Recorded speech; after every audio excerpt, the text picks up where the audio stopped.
గుర్తుకొస్తున్నాయి అనే పాట సినిమా హీరో రవితేజకే సొంతం కాదు. ప్రతి ఒక్కరికి తమ తీపి గుర్తులు గుర్తుకు తెస్తూనే ఉంటాయి. అలాంటి ఒక ఆత్మీయ కలయిక విజయనగరం పట్టణంలో శిల్పారామంలో జరిగింది. నగరంలోని మున్సిపల్ ఉన్నత పాఠశాల కొత్తదేవర వీధి 1990 నుండి 1997 వరకు 1వ తరగతి నుండి 7వ తరగతి వరకు చదివిన విద్యార్థులు కులాలకు మతాలకు అతీతంగా ధనిక పేద అనే తారతమ్యం లేకుండా ఒకే దగ్గర సమావేశం నిర్వహించుకున్నారు. అందరూ ఆత్మీయంగా పలకరించుకున్నారు. సరదాగా కబుర్లు చెప్పుకున్నారు. ఆనందంగా డ్యాన్సులు వేసుకున్నారు.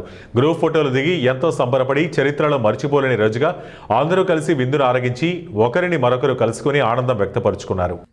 చిత్రమైనటువంటి ఈ యొక్క విషయాన్ని ప్రతి ఒక్కరూ కూడా ఈ యొక్క కలయిక జిల్లాకే కాదు ఆంధ్ర రాష్ట్రానికే ఈ యొక్క వసంతాల కలయికని ప్రతి ఒక్కరూ కూడా ఆనందంగా జరుపుకోవాలని అందరినీ కోరుకుంటున్నాను.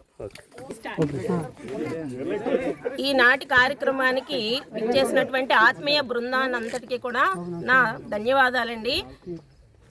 ఎంయూపీ స్కూలు 1990-97 మధ్య కాలంలో అటువంటి విద్యార్థులం అందరమే కూడా ఈ ఆత్మీయ కలయికను ఏర్పాటు చేసుకున్నాము.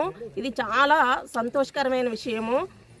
ఇప్పటి వరకు మీ అందరూ చూసుంటారు, హై స్కూలు, డిగ్రీ, ఇంటరు ఆత్మీయ కలయిక అనేది.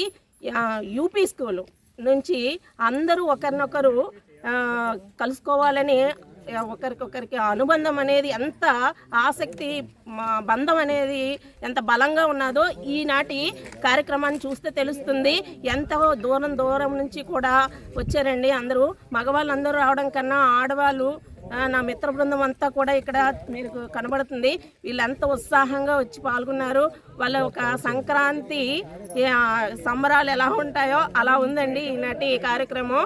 దీనికి మా కుటుంబాలంతా కూడా మమ్మల్ని సపోర్ట్ చేసి మమ్మల్ని ఇక్కడ పంపించినందుకు వాళ్ళకు కూడా ధన్యవాదం తెలుపుకుంటూ, ఈనాటి కార్యక్రమానికి ముఖ్య ప్రధాన కార్యకర్తలు, శిల్పకర్తలు రమ అండ్ రాఘవ వాళ్ళు మొదలుపెట్టిన కార్యక్రమం అనేది నేటికి 50 రోజుల్లోనే మీ అందరినీ కూడా కలవడం అనేది జరిగిందండి. చాలా తక్కువ టైంలో.